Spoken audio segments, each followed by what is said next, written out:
Alright, you thirsty bastards, listen up. I've got some tips here for you new bots coming into Apex. I've got plenty of wins with my characters. I've got a bit of kills. Got 1,000 with, I got over 1,000 with Lifeline, over 1,000 with frickin' Pathfinder, and I'm working on the next one, which is Wraith. So listen up. When I say I got tips, you're gonna need them. So I'll be right back.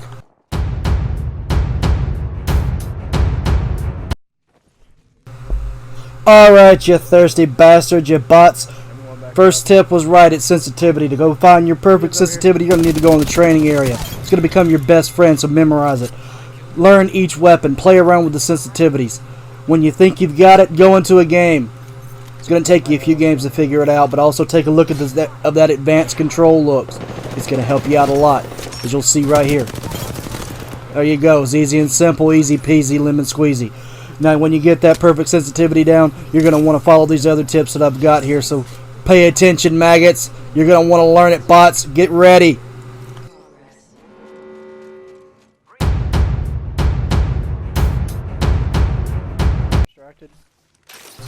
Alright, bots, for my second tip, you're going to want to memorize this to heart. Weapons. You're not always going to have your ideal loadout when you land. A lot of times you're only going to have the choice between a Mozambique and a Wingman. You've got to learn to use the weapons the game gives you, adapt, overcome, and persevere. You've got to learn to take out the enemies with that weapon. So I suggest using the training area again to learn the recoils of different weapons until you find that one that you can actually live with at the beginning of the game until you find your ideal loadout.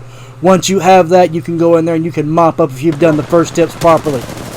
That is all, bots. Next tip is coming up. You're going to want to listen to it. I'm getting gang raped.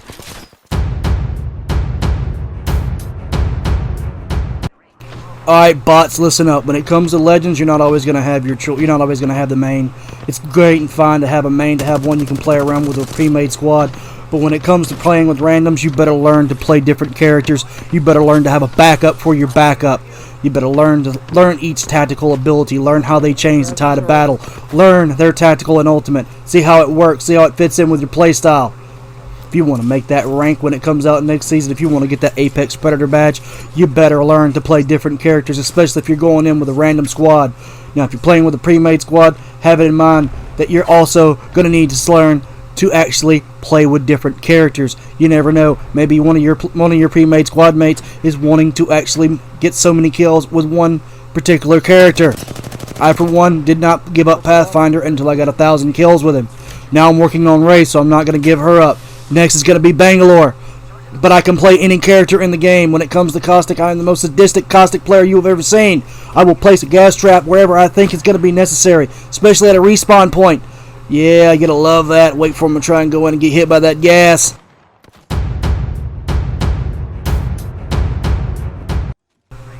Alright, bots, listen up. I got another tip for you. It's called the drop. Dropping is important. Where you go is important. I know that the hot zone in Skulltown may look fun. I know that's maybe promising. Gold loot may be looking fun. It may be looking tasty, but you don't want to go for it. If you don't have the skills, don't go there. If you can't back it up, don't go there. What's the point of having something gold if you die immediately as soon as you get it? So the point is, go to the second hottest point on the map. Test your skills. See how they go. Once you've gotten good, then go to the hot drop. Especially if you're with a random teammate, always listen to that teammate. If they're not ready to go to it, don't go to it.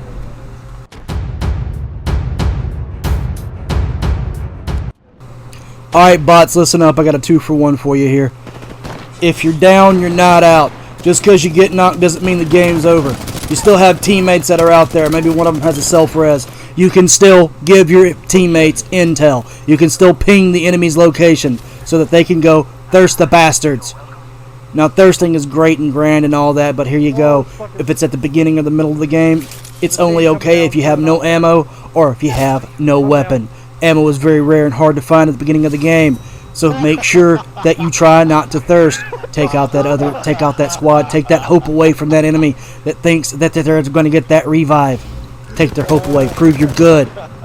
When you're in the middle of the game, same thing.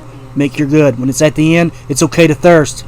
That way you can guarantee that you're going to get that they're not going to get that res and come back to bite you in the ass later. That is all, bots.